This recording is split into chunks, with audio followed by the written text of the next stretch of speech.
तो देखिए भक्तों, आज हम लखनऊ से आए हैं। 8-10 दिन पहले हम गए थे लखनऊ गुरु महाराज जी के आश्रम में पेड़ पौधे लगाने के लिए, क्योंकि 1 बीघा ज़मीन खाली पड़ी हुई थी वहाँ पे। और वहाँ हमने 400 सवा 400 के करीब पेड़ लगाए हैं, जिसमें लिप्टिस, बेलपत्र और आंवला, कटहल, नींबू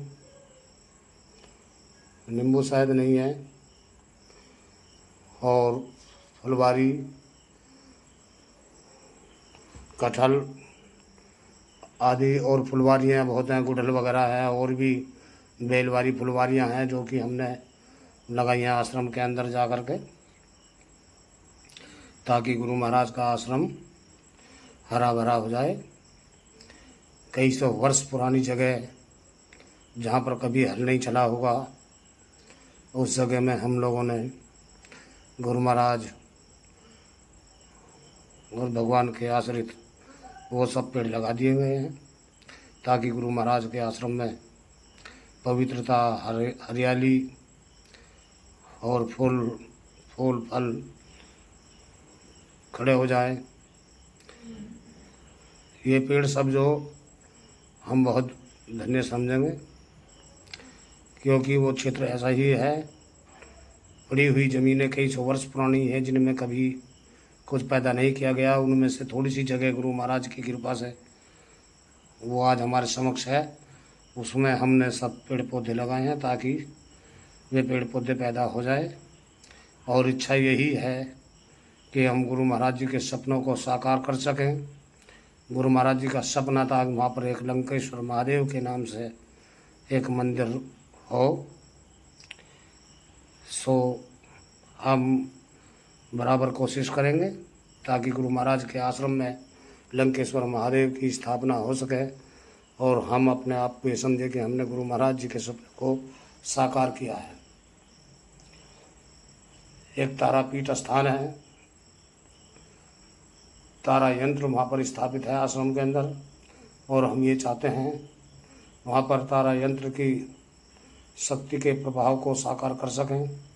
वहाँ पर एक माता का स्थान नियुक्त की जाए, और दत्त महाराज जी की स्थापना गुरु महाराज ने कर रखी है। हम चाहते हैं गुरु महाराज की कृपा से दत्त महाराज का भी एक मंदिर वहाँ पर स्थापित हो जाए, ताकि मत्था टेका करें सुबह शाम, आरती पूजा संध्या वंदन हो वहाँ पर। और हम तो यही चाहते हैं वहाँ पर एक बहुत बड़ी महान यज्ञ हो,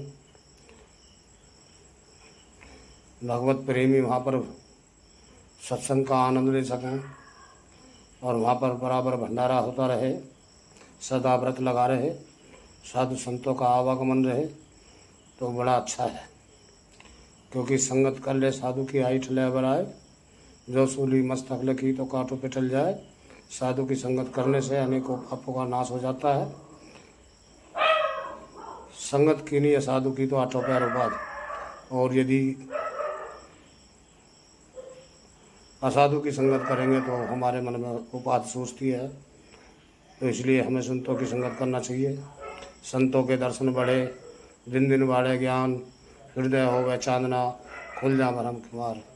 संतों के दर्शन बड़े ही अच्छे होते हैं।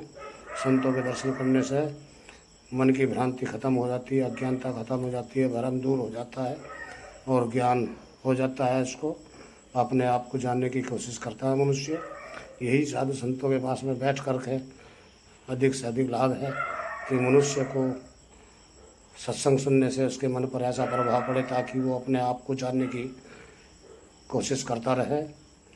ये एक बहुत बड़ी बात है अपने आप में, क्योंकि संत के पास में रह करके जिस मनुष्य ने अपनी गंदी आदतों को त्याग दी, अपनी बुराइयों को त्याग दिया, ये एक बहुत बड़ा संतों का आशीर्वाद है उनके ऊपर। होती जब धर्म की गिलानी जग में, करते प्रभु धर्म रक्षा जगत में।